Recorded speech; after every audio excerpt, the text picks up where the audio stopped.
11ஆம் வசனத்துல நான் பிதாவிலும் பிதா என்னிலும். அப்படின்னா நம்ம இன்னும் சிலுவைக்கு முன்பாக இன்னும் அந்த வாசஸ்தலத்துக்குள்ள போல பாருங்க, அந்த உறவுக்குள்ள போல.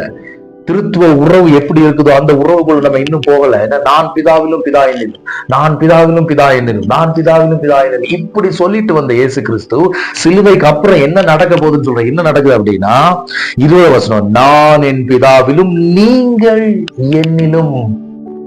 நான் என் பிதாவிலும் பிதா என்னிலும், நான் என் பிதாவிலும் பிதா என்னிலும் அப்படின்னு சொல்லிட்டு வந்த இயேசு கிறிஸ்து இப்ப சொல்றாரு, நான் என் பிதாவிலும் நீங்கள் என்னிலும், அப்புறம் நான் உங்களிலும். இயேசு நமக்குள்ள இருக்கிறாரா, நாம இயேசுக்குள்ள இருக்கிறாரா, இயேசு பிதாவுக்குள்ள இருக்காரா? இந்த உறவை நாம் அனுபவிக்க வேண்டும். இந்த உறவை நாம் அனுபவிக்க வேண்டும். இதுதான் வாசஸ்தலம் பாருங்க. நமக்கு ஒரு இடம் உண்டு. அது என்ன இடம் அப்படின்னா பிதாவோட இருதயத்துக்குள்ள இருக்கக்கூடிய ஒரு இடம், இயேசு கிறிஸ்துவோட இருதயத்துக்குள்ள இருக்கக்கூடிய ஒரு இடம், பரிசுத்த ஆவியானோட இருதயத்துக்குள்ள இருக்கக்கூடிய ஒரு இடம், திருத்துவத்துக்குள்ள அவங்க இருதயத்துக்குள்ள ஒரு இடம் உண்டு.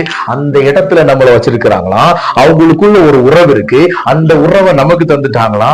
இதை நாம் முழுமையாக அனுபவிக்க முடியும். இவ்வளவு அழகான ஒரு வாழ்க்கை நமக்கு கொடுத்திருக்காரு பாருங்க. இவ்வளவு அழகான ஒரு வாழ்க்கை. என் பிதாவின் வீட்டில் அநேக வாசஸ்தலங்கள் உண்டு. ஆமா, நிறைய வாசஸ்தலங்கள் இருக்கு. ஆனா உங்களுக்கு ஸ்பெஷல் வாசஸ்தலம் எங்க அப்படின்னா அவருடைய இருதயத்துக்குள்ள. மற்ற வாசஸ்தலத்துல தேவதூதர்கள் இருக்கட்டும், ஜீவன்கள் இருக்கட்டும், ஆனா நீ என் இருதயத்தின் வாசஸ்தலத்துல வாசம் செய்ய போகிறாய். இதை கேட்டு